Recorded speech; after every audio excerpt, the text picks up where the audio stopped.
What's up, guys and gals? Welcome back to the Alamo Audible Podcast, brought to you by the Dave Campbell's Texas Football Republic of Football Podcast Network. This is your host, Jared Kalmus, joined as always by my loyal co-host, soon-to-be father of two, Mr. Adrian Bermudez. We're counting down the days over here. Indeed we are. Indeed we are. The anticipation is, wow, man. Yeah, number 2 is in the hopper. He's coming down quick. April 9th is the official due date. We were about 2 weeks out. Just officially in the window of any day now. So we've got all hands on deck to go Frank Wilson adage there with the families and all the helping hands. Everyone getting ready for baby number 2 to arrive. Boy number 2, son number 2. So yes, indeed, man. Yes, indeed. I need more seats for UTSA football. They only allow toddlers, I think, under 2. And so by next season, Antonio will be over 2. Maybe we can sneak him in 2025 season. But yeah, come next year, we're going to need a couple more seats in my season ticket package, dude. So with these ticket price increases, man, it's really really a relevant conversation for me right now. It's not like they're going to ask for a birth certificate. I feel like you could wing it until they're 3 probably and be fine. Maybe so. Great. Yeah. Your first one's pretty big though, so they might check in. They might ask for identification. They might. I think you press your luck. Yeah. He's so mature, man. Like he just walks around, he's shaking people's hand. They're like, "There's no way this guy's under 2." Yeah. So yeah, we'll see. But yes, number 2 is on the way. I appreciate that, Jared. We're very, very close for number 2 to be here. Yeah. Well, just how it's soon to be a new beginning for the Bermudez family. It's also a new beginning for UTSA Roadrunners. Mm. Wow. Yep. Already football talk, baby, here in March. Yes, it's time to talk UTSA football, baby. There's a whole slate of news items to get to here in this spring off season. It's pretty stacked. Some of them, go back a couple of weeks. It's hard for us to do a full, 45, 90-minute, whatever episode with like one coach getting hired. So sometimes we let it sit in the hopper for a little bit and put together a more beefy episode for you guys. But, it's funny. I feel like every time we talk about signing day now, we're like, it just doesn't feel the same. Like everything feels like so continuous nowadays that like these kind of milestones don't really register the way they probably did like 5 years ago. And I feel the same way about the start of spring football. I mean, it definitely popped up on the radar, but like you see the guys on social media working out and having like unofficial practices all the time. They're allowed to do a lot more work with the players outside of like the certain number of on-field practices they get during the spring. So it doesn't feel as like monumental, but it's still I guess for the fans, like a big moment where you actually see like the new roster come out with the new names on it and stuff like that. Knowing more guys are going to come in for the summertime and be there for that fall roster, but still the start of a new look. I think especially on the defensive side of the ball, a lot of new names over there. And I guess also before we get into the roster and the outlook for the spring and all of that, I think one of the big news items to hit on is the fact that there will not be a spring game this year for UTSA. Indeed. I was going to say for the first time ever, but I could be wrong about that. Ooh. Yeah, we go back to those early years. I'm not sure. Did 2011 have a spring game? Yeah, I don't know. It's a good question. Strange that they would. Yeah, I mean, it's Fiesta season in San Antonio. Our favorite Fiesta event, always UTSA Fiesta football spring game. Look, man, it's a growing trend in college football 2025. There's UT, Big Brother, University of Texas Longhorns, Ole Miss, Nebraska. I think these kind of were the trendsetters in getting rid of the spring game, and Jeff Traylor, UTSA Roadrunners do follow suit. I think Traylor said something along the lines of less of a game, more of an expanded practice and workouts, which, yeah, I think, so to speak, is a pretty good definition or summary of what a spring game actually is. It's not a very competitive matchup. You really go over there just to sort of see guys throw a couple of passes, catch a couple of passes, but you really go out there to just sort of schmooze and rub elbows with all your buddies to go see the game. I, quite honestly, Jared, as someone that didn't get into college football until I was actually in college, I always felt the fascination around the spring game was very much odd. It seemed very overblown. It seemed very Okay. strange to me because very much like what Jeff Traylor was saying, it was just like this workout. It was like this glorified workout, but everyone's going to the stadium and packing stadiums to watch, second and third string guys that you're not even going to see during the football Oh, if season. that, I mean, you're going to see some fifth and sixth stringers out there for sure. you, I you, sometimes they'll have a kid out there with no number on his jersey, like not on the roster, just a dude. I always felt the glorification of spring game was strange to me, a strange college football Okay. thing that college football did. And now, I have gone to several UTSA spring games and I try not to miss any of them. But this coming out, it doesn't really feel like something I'm sad or disappointed or let Hmm. down about whatsoever. Take it or leave it for me when it comes to college Sure. football spring games. Very valid point for sure. I think for me, it's always been more of like, I guess like the social aspect, like the missing of the experience of going to a football game and seeing your buddies and just being around the team, being around other fans and all of that. The sprint game fills that void at least partially, and the actual football component of it is, like you said, it's pretty minimal. There's like pretty much zero correlation between like a big spring game performance and what that player might end up actually doing come fall season. Right. But to me, it's like that nice touch point, right, to get back into the groove of football, to kind of have a little appetizer, heading into the fall. So I'm not really torn up about there not being a sprint game from a football perspective, but just from like a fan engagement perspective, from a social perspective, I am gonna miss having some kind of event that's worth it for people to go out of their way, either to clear their schedule on a Saturday or to drive a couple hours from Houston in our examples, For or whatever, sure. just to meet up with friends and have some conversation about how the Roadrunners are going to look next year.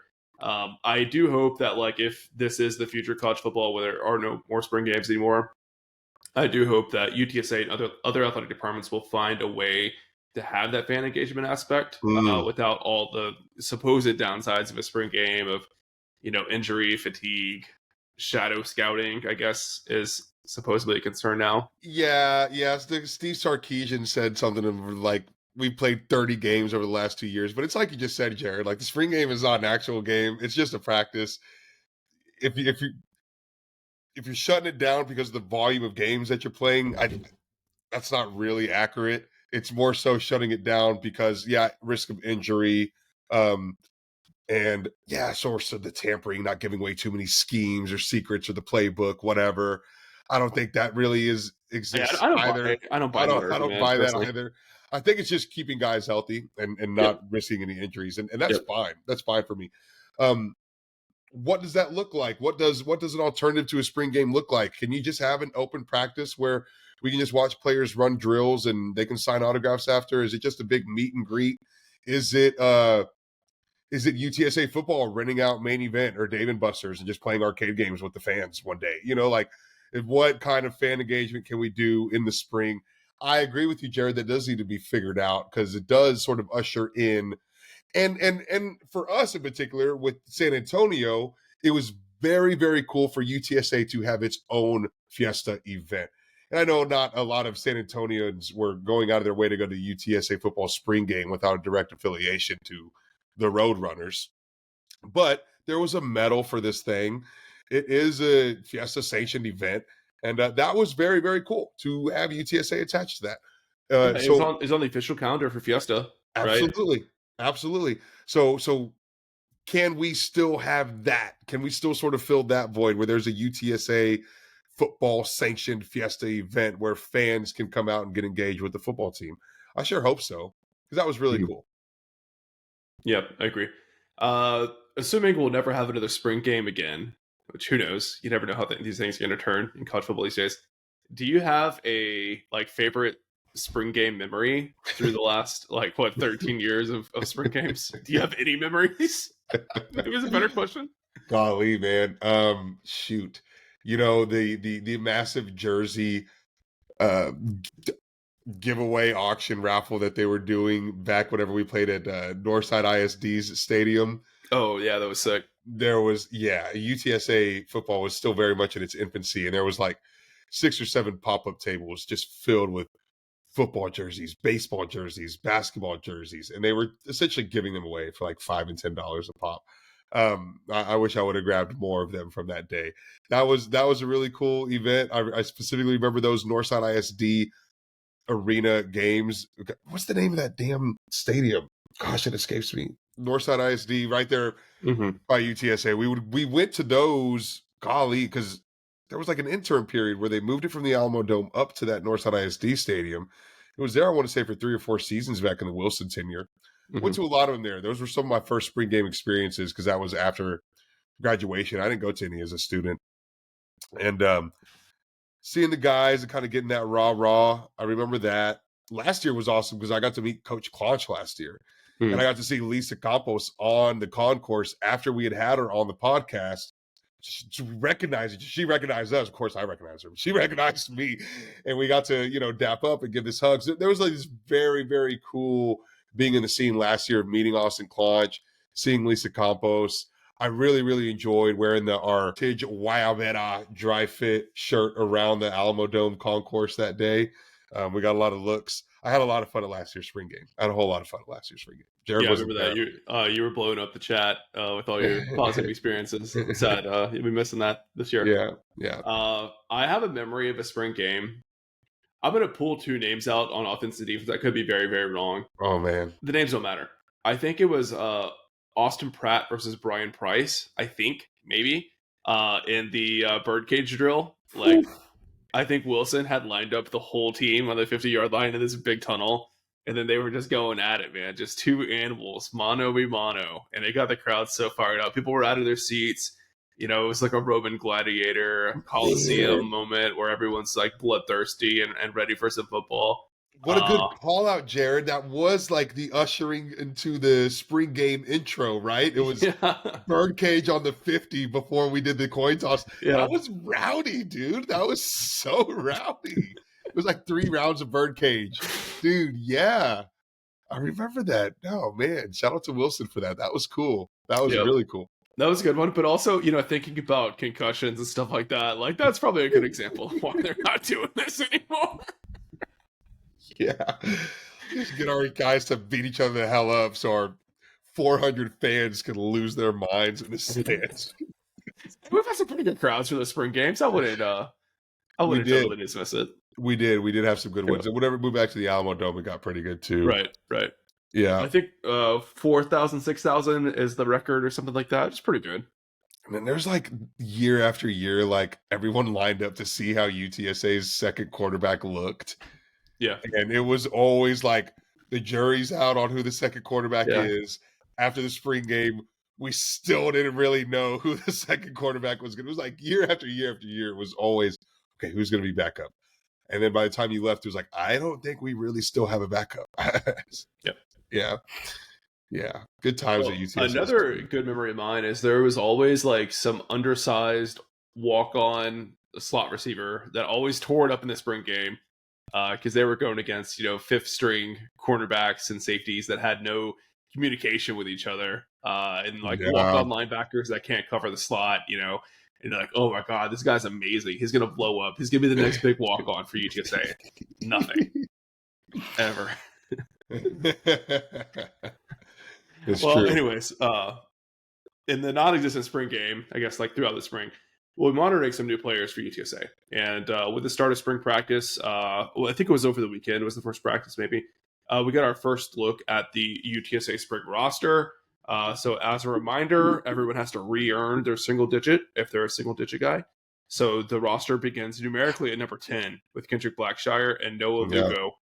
Which it always trips me up to go look at it. Like, JT Clark is back for another year. He's listed at number 88. So it's a little strange for me. Like to see those numbers shift all the time. Imagine it's a challenge for the equipment guys and SID guys and all that.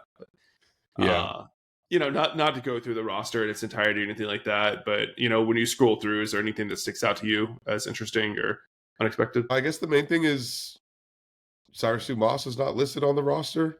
Yeah. And I think our last update that we got on Cyrus was that he did withdraw from the transfer portal and announced that he was going to return to UTSA. Is he hanging it up altogether? Is he going back into the transfer portal?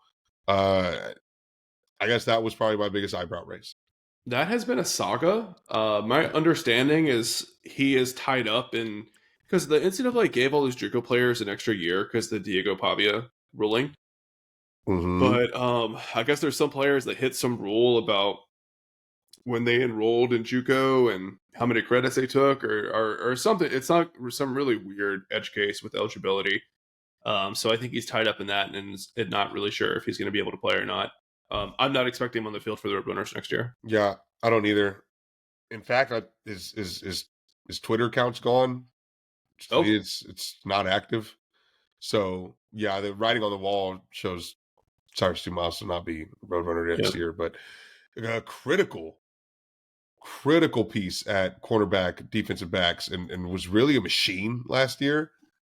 So that definitely leaves a void to be filled. The departure of Cyrus Dumas, the yeah, for unconfirmed sure. departure. Yeah, I think they might still go get another cornerback this summer. Would not be surprised. Hmm. For me, a couple things. First off, just some of the guys that are still on the roster, just like how Demetrius Allen still Sure. on there. I mean, I feel like he got recruited to UTSA a decade ago. I don't know. It's insane to me to see him on there. And it's still surprised. Like we knew he's coming back, but still to see JT on the roster is surprising as well. You know, because it's been so long since we've seen him healthy and productive on the field. True. And hopefully they extended time away and he's fully healed up and all of that. But seeing those two guys still on a roster for like what will be the 2025 fall was kind of surreal for me. And I think the other thing too is just like the number of like high school early enrollees. I feel like every year, and I'm not sure if this is a nationwide trend or just UTSA, but I feel like every year there's more and more high school guys that finish that winter semester and are on campus in the spring, Right. which is quite Yeah. interesting. Yeah. Stacked with the high school talent coming in. Yeah. Yeah. Other than that, though, I mean, no, no big surprises or anything crazy. I think on the Yeah. spring roster, it's just a matter of how it's going to end up shaking out for the two deep. But Yeah, I say this a lot. I'm fortunate we're in a position where there's not a lot of surprises every time a roster drops. Because I remember those Coker years. I mean, you would see like several guys that were in the two deep last year just disappear off the roster. Never heard from them again, and vice versa. Uh, Guys that were not really recruited, were not announced on signing day, and you're like, oh, this guy might actually like be a factor. So I appreciate the predictability and lack of surprises. I think is good overall. yeah, the continuity has established itself for UTSA's roster over the last 4 or 5 years. That's without a doubt. Okay. Well, no spring game. Spring roster has to sort of figure itself out. And then I guess so, you've got 6 weeks of spring camp, spring practices, four weeks. I think they get 15 practices. Don't quote me on that though. Not sure. Okay. And then without the spring game, so just when spring practice ends, it's over. And it's Yep. over and it's over. And you Yeah, go same back as to it ever was. It's just what you call that last practice. It's gonna be sure. different. Yeah. And now then it'll just be weight room and transfer portal still stays open for Yep. another They couple of can do months. they can And do film work still. And I think they can actually do like on field work. They just can't be coached by the coaches for that on right. field work. Yeah, Player I know led. it's weird. Mm-hmm. Some player led practices. Okay. Wow. Well, besides, Dumas not being there and seeing new high school names and seeing the return of some 6, 7, 8 year veterans here. There's two new names around UTSA football. We do have a new coach on the roster, and we did bring in a new signee from high school as well. Running backs coach Tommy Robinson joins Jeff Traylor. Dude, a really stacked coaching resume Mhm. from Tommy Robinson. Almost 40 years of coaching, and mostly at college level, but he's also done some NFL coaching as well. And I think this is a massive hire, Jared. I think our running backs room really needs to be carved out. There's just there's a lot of names in there. There's a lot of bodies in there. There seems to be a lot of talent in there. We thought the same thing last year, and then to our surprise, it was sort of like this work in progress all throughout the season. But it feels like there's too much talent in that room for it to not be sort of solidified out of the gate. And hopefully a new running backs coach and Tommy Robinson can start to do that for UTSA to give us a real, like a solid front, something reliable. I think when in the running backs game, I don't think the running game hasn't been reliable to the degree that it's been expected to over the last, I don't know, 2 years, maybe 2.5. Tommy Robinson's got to help with that. Yeah, it's just really amazing. And Coach Traylor mentioned this in a press conference a while back. He's just like, I'm amazed at the level of guy that's like applying to work for these positions that we have compared to like when I first got here. Mm, Tommy Robinson, 30 years of experience, played in the NFL, one of the top recruiters in college football. I'll go through his list of recruits in a minute. So like amazing resume, Power 5 resume. And then not to throw any shade at all at Coach Griffin, he was amazing at UTSA. Got to give him his flowers. He did an awesome job here. Absolutely fantastic work.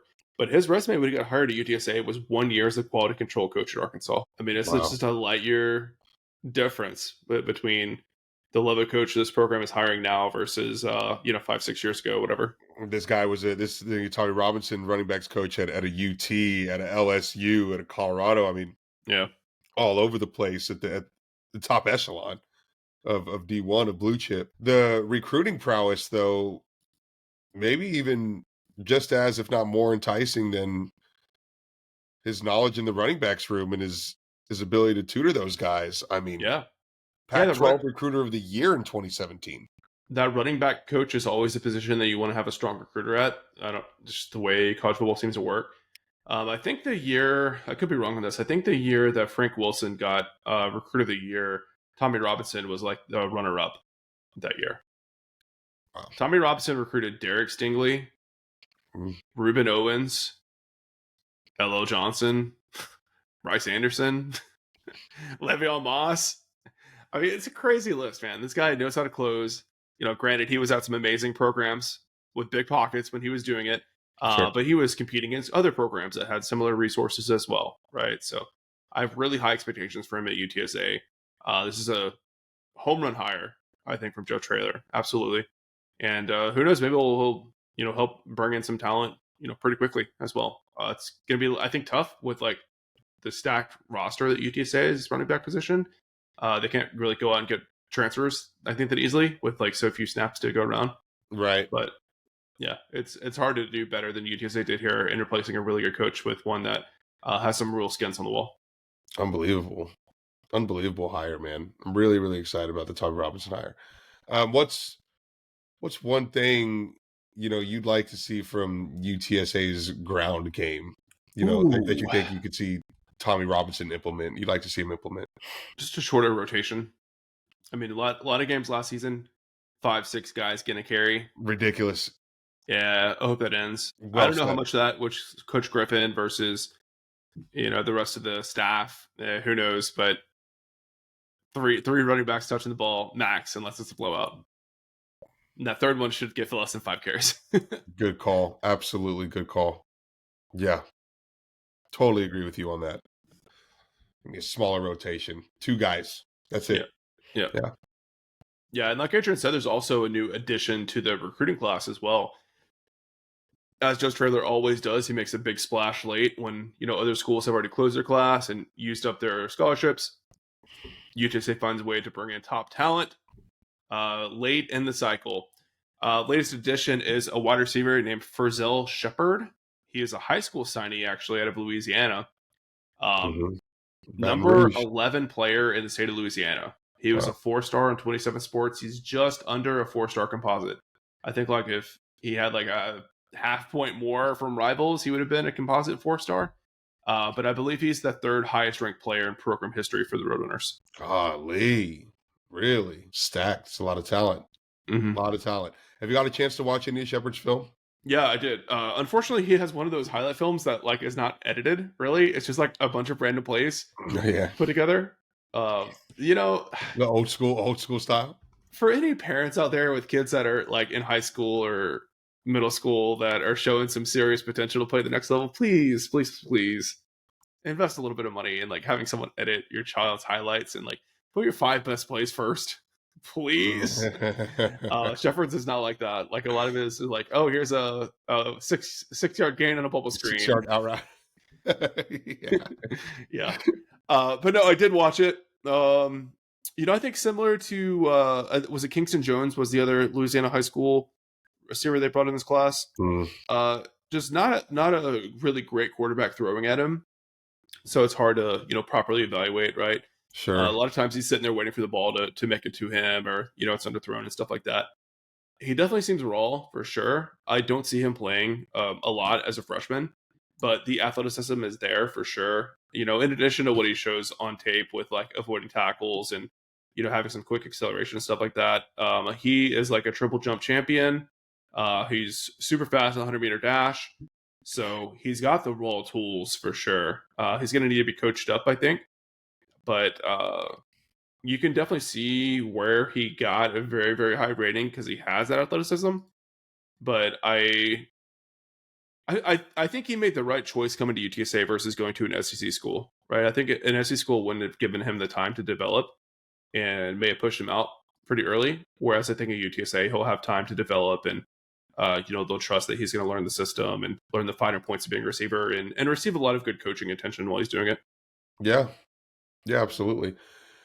Yeah, well, he's only the second wide receiver recruit on the list from high school. The other two were transfers, and AJ Yeah, Wilson sure. from Houston Christian, and then Jalen Smith from Hmm. Michigan State. So, in general, the wide receiver pool UTSA does have experience under its belt. There's a lot of upperclassmen. There's a lot of transfers in. So you have a lot of juniors and seniors on that. But you need the young talent in the weeds so that they can come up. And so I think that's what we're seeing here with a Verzell Shepard and with a Kingston Jones as well. I mean, I think you're seeing more of what the future of UTSA's wide receiver prospects could be rather than what the now is. I think Yeah. it is a pretty crowded room. But that's a good thing, and if these guys can get some snaps in some of those trash time games, good. But no, I love this win. It's massive, especially as a late into the period addition to get a guy with this much talent who just hasn't sort of made up his mind yet. Um, Big splash.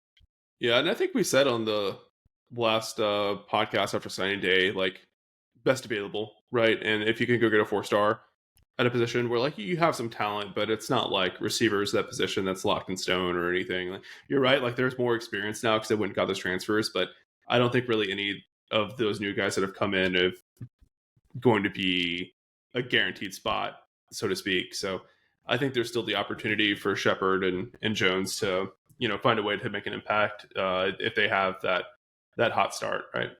Well, and last year we brought in a couple of transfer wide receivers, and I think we may have expected for them to pan out a little bit more than they did right Mm-hmm. away.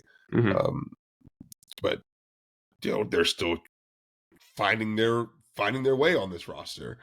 And a Or guy they're like gone in some yeah, cases. or they're gone. So a Yeah, lot of them, yeah. left. So you just never know. DJ Allen, for example, he's still here. I think we expected more from him last season, Yeah, coming and from that was TCU. unfortunate. He really was starting to turn the corner and tore his ACL. Yeah, Yeah, yeah. it's tough. But that's just sort of thing. You just never know. But we have a ton of guys in that wide receiver room. And so I that's one of those positions that you just always have to be really stacked at volume wise. And I think we've done a good job of maintaining a large pool there. Mm-hmm. Um, wide receiver isn't one of the positions, although I do think that there's a lot that needs to be made up for by way of wide receiver. It's not a position that I'm like necessarily really concerned about for UTSA. No, bringing back a strong quarterback who had a really good season last year, most of the offensive line, you got to think they'll find a way for those guys to be decent. Yeah, and that's what I was going to say. And I think a big part of not being worried about wide receivers is because I'm not worried about quarterback because Owen Right. McCown's back there throwing the ball. Right. Absolutely. There's enough talent there's enough talent in those hands for Owen to be able to get it to a guy and we'll be just fine. Yeah. Well, we're excited about the new additions to the team, the new coaches. One thing we're not excited about inflation comes for us all, rising ticket prices at UTSA, but it's pretty modest. I haven't seen a lot of outcry, and I even posted in our Patreon chat. I'm like, how are you guys feeling? Just heat check, right, on rising ticket prices, and people were pretty understanding of it. If you look at the price of other consumer goods and entertainment options, over the past couple of years, 8% average increase for UTSA season ticket prices is very reasonable for sure. So I'm not too fired up about it. Granted, I have not logged in and checked my invoice yet. So mine could have gone up even more. Maybe I'll be a little heated. Who knows? We'll see. I reserve the right to get upset about it. But I think overall, holistically, in the aggregate, this is fine, especially we consider, revenue sharing is here, right? So that 8% is like, a tip going back to the athletes that you weren't paying before.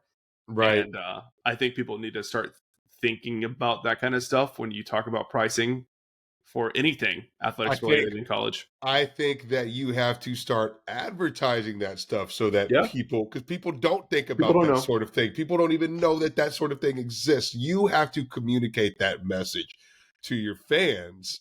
And this isn't Yep, saying that UTSA did or did not do a good job of communicating. What I'm saying is, in general, you have to communicate to the fans, look, this is the landscape now. yep, We're going to ask you for a little bit more, but it's going into players' pockets by way of revenue sharing.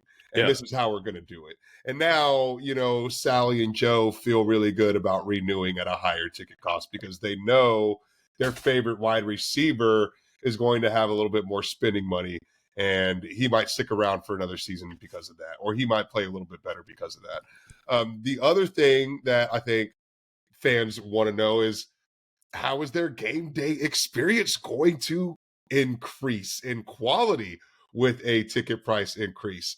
And so, is there better concessions? Is there more concessions? Is there less wait time? Is tonic water going to be available on the club level of the Alamo Dome whenever I order a cocktail? Like these sorts of things, if you tell us, hey, this all is going to improve. Now, of course, UTSA and Alamo Dome situation is tricky. We don't have total jurisdiction over increasing everything about game day quality. But that's another way that you pad that soft landing for delivering that message to your consumers. 8% is not a big deal. UTSA is a bigger and better university and football team than it was in 2020 and in 2015. And even in 2022, man, 23. yep. So, yeah, it comes with the territory. And yeah, I'm not up in arms about it. I haven't seen too many people up in arms about it. But yeah, it's all about messaging, it's all about marketing. And that's how you get people to not gripe about it, but to even look forward to it and to do so gladly. They're gonna start breaking down these season ticket invoices like you're getting a new alternator on your car. I Parts and want to labor. know. I want to know what my warranty covers, dude. I want to see that. I want to see that breakdown. Yeah. Yeah, I'm not expecting any amenity upgrades for normal people. I guess Mm-mm. the suites have been renovated and upgraded, which is good, and that's a great way for UTSA to bolster the revenue. Uh, I don't know if I've talked about this much on the podcast, but that is such a hidden advantage for UTSA compared to other schools. Is like most G5 schools have a very very small amount of like premium seating, of luxury suites and stuff like that. So a lot of times you'll see G5 stadiums do expansions and they literally just add luxury suites because like your ROI on that is so high. And Yeah. UTSA just has a ton of luxury suites that, to my knowledge, have been selling out pretty consistently since like 2021, 2022. So we'll see with these new additions, how those go.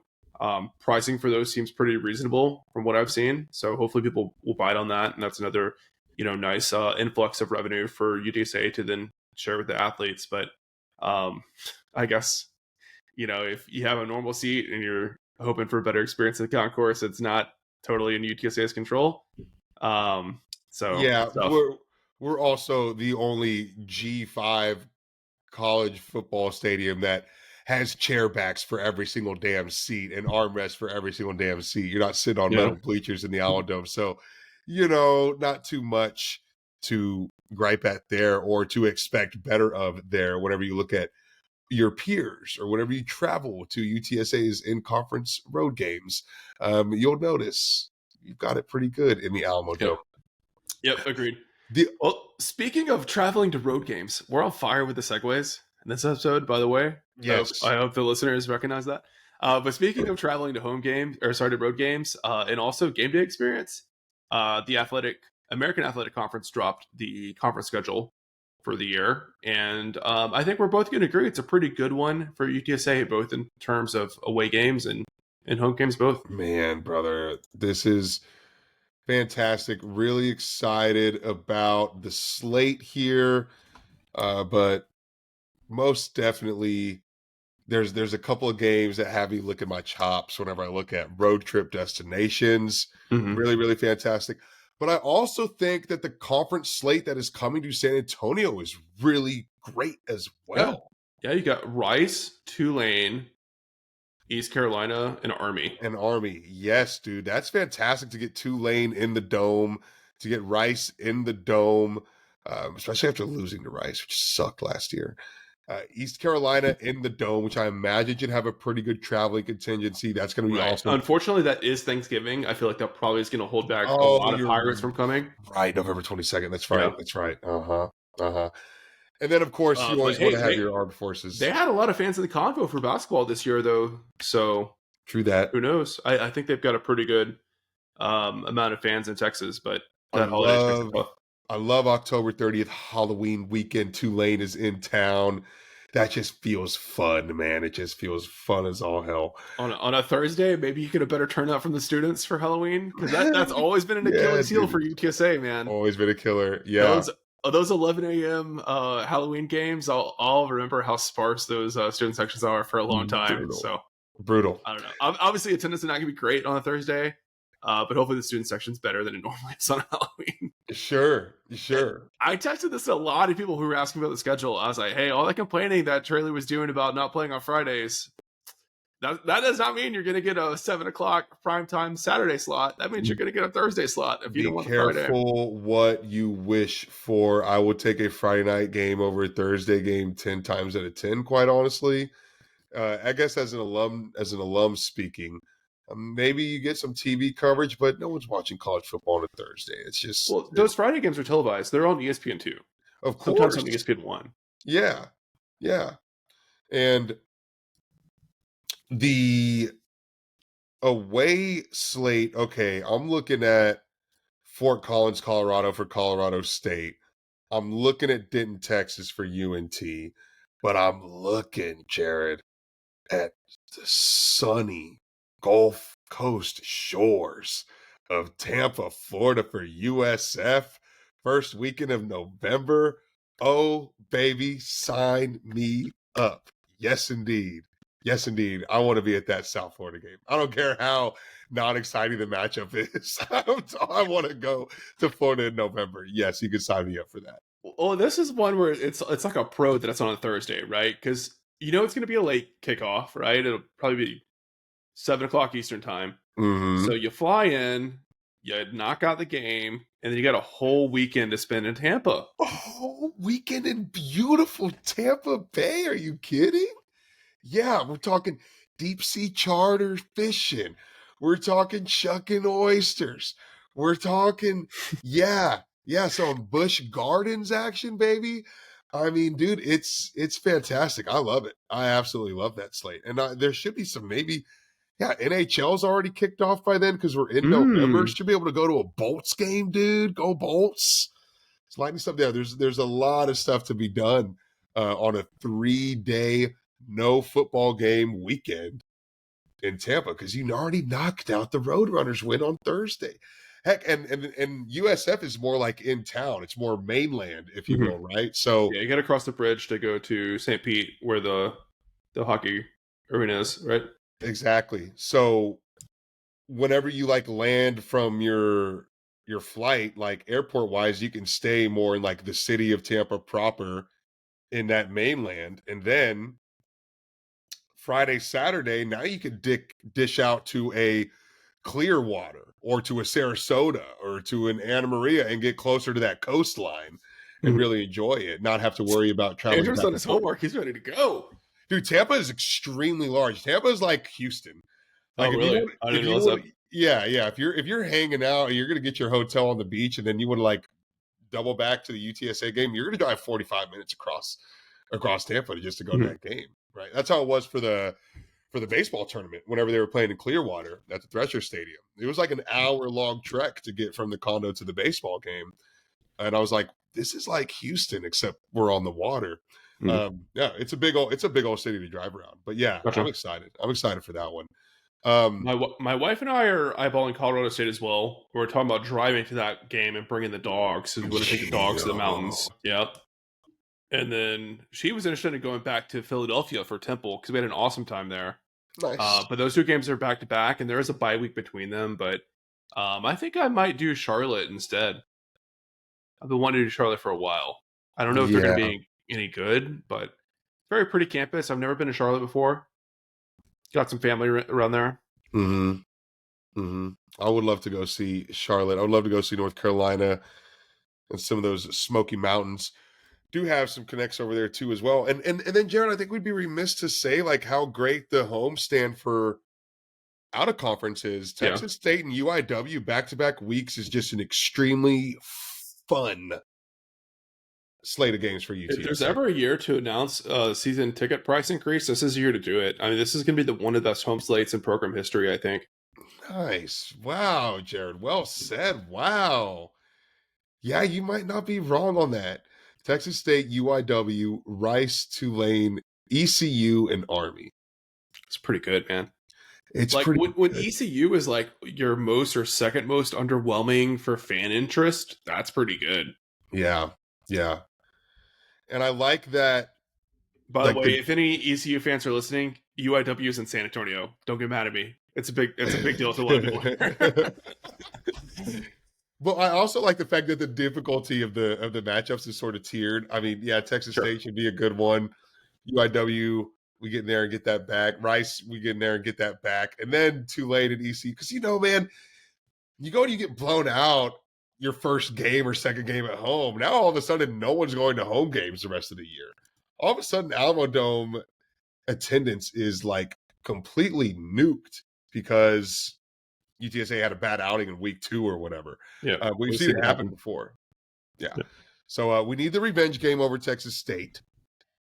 And then you get everyone back for UIW, and it's a really good 2 weeks to sort of usher off this really fun Alamo Dome environment. And you get students wanting to go back the next week. You want fans wanting to go back whenever Rice goes back to town in October. Um, and that stuff very much feeds off of each other. It's very much momentum based attendance in San Antonio for UTSA football. Yep, absolutely. Well, we'll wrap up this episode. I guess taking a little bit of a look back as opposed to the look forward we've been doing for most of this episode. Today was pro day for UTSA football. So we had a really good number of guys out for pro day, 13 of them, trying to get out there and make an impression for the scouts. Great turnout from what I saw online, 21 NFL teams out there. Of course, Zay Frazier leading the group, right? He was at the combine and, Yeah, performed really, really well there as well. it was Uh, excellent. Followed it up with pro day, of course. But Adrian, any pro day thoughts or any guesses on guys that may have a chance at the next level other than Zay? I mean, I just love the pro day stats, man. Whenever we see the impressive stuff, I just really, really enjoy just seeing the athletic prowess that some of these guys have. Brandon Brown running a 5-second 40 is insane to me. Yeah, A man of that size and stature to be able to move that quick blows my mind. I can't comprehend it. I can't comprehend it. It's nasty. yeah. It's I'm really nasty. interested to see what happens with Brandon. I would not be surprised if he has a nice little career. Kind of hanging out on practice squads and getting on the active roster. Every once in a while, I could totally see him doing that. Oh yeah, absolutely. Have a little bit of a journeyman, Mhm. UDFA, Mhm. and just sort of earn his way up, earn his keep. But he should be able to make some cash. Yeah, I'll be surprised if he gets drafted. I'm pleasantly surprised. Obviously, I'm a huge fan of his, but I think he's going to have that journeyman kind of career, which is awesome. It's hard to do. It's the dream of a lot of guys, and he's got that special drive on the field. You can see it, almost every snap. So very interesting Yeah. to see how that turns out. Zay Frazier's 7 seconds in the 3-cone drill was the second fastest time amongst cornerbacks at the combine. That's pretty sexy. I think his bench press total that he did on pro day would have been 5th amongst quarterbacks in the combine, Mm, which is mm, crazy because his arms are so long. Like a lot of cornerbacks are like 5'10" or whatever. yeah, So like there's just like not as far to have to push that bar, yeah. right? More exertion on Zay's part. So that was very impressive. It's hard. It's hard. Yeah, 14 bench press reps for Zay Frazier. Chris Carpenter would have 444 40-yard dash, insane speed.